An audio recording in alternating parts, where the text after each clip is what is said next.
Hey guys, welcome back to Vintage Halloween.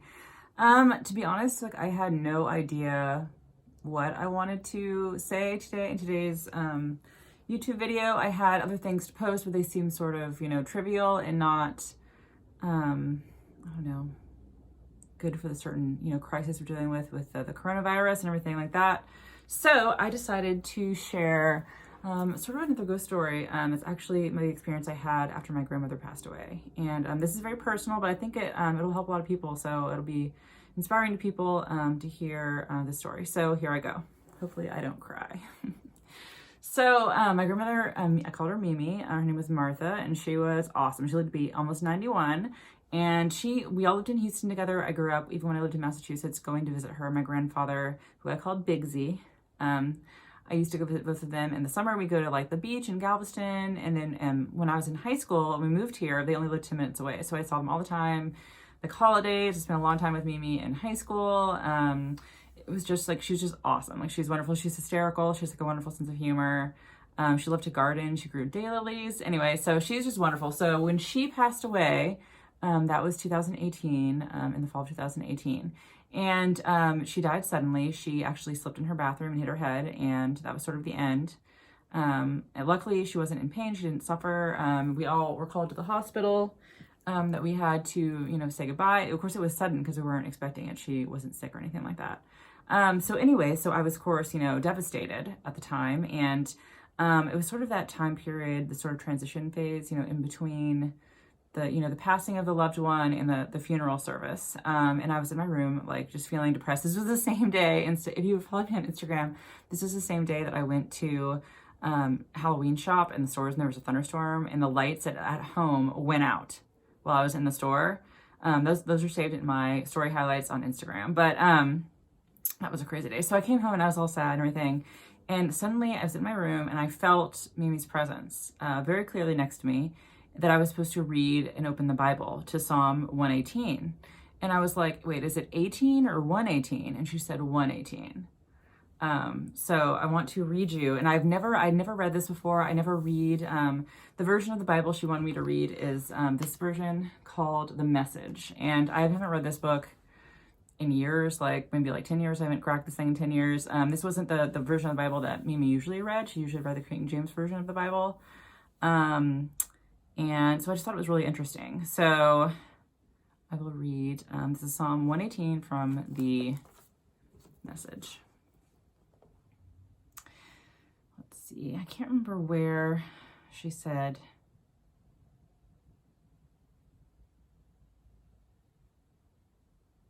I think it was right here, sort of in the middle of it. Okay, here we go. I was right on the cliff edge, ready to fall, when God grabbed and held me. God's my strength, he's also my song, and now he's my salvation. Hear the shouts, hear the triumph songs in the camp of the saved.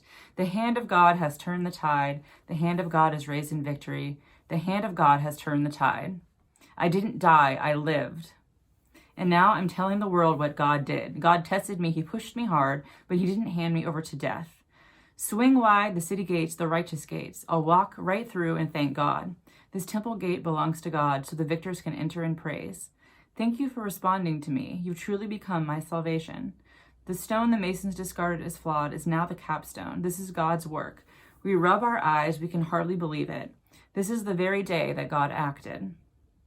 Let's celebrate and be festive. Salvation now, God, salvation now. Oh yes, God, a free and full life. Blessed are you who enter in God's name. From God's house we bless you. God is God. He hath bathed us in light.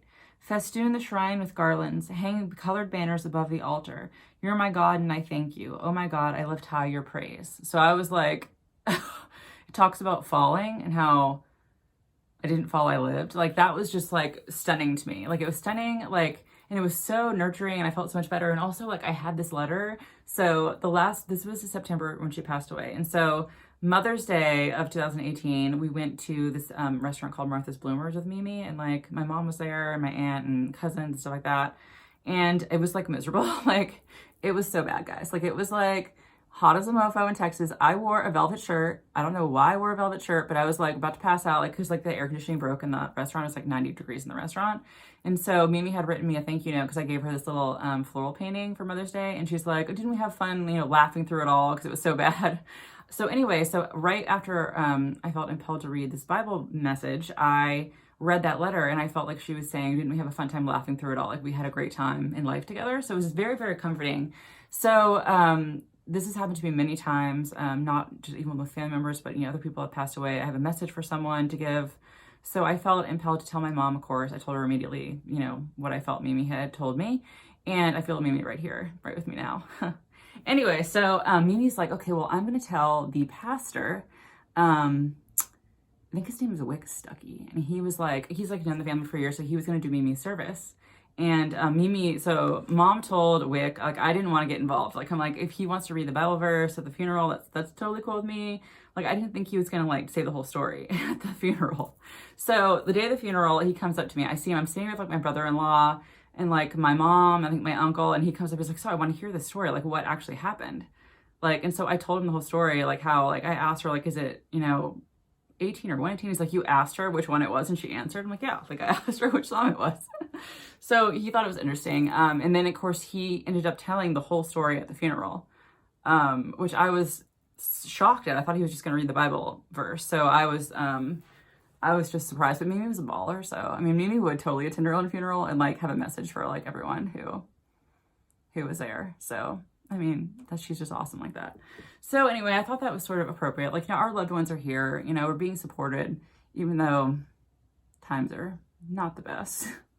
This is unprecedented territory too. Like, we've never been quarantined in our house. We've never had this happen before. And so I think that a lot of us feel like, we're trapped or we have, a way to make progress, but I think we're being supported. I know that our loved ones are supporting us. The universe, God's supporting us. Yeah, so it's sort of a, Mimi's still here, by the way.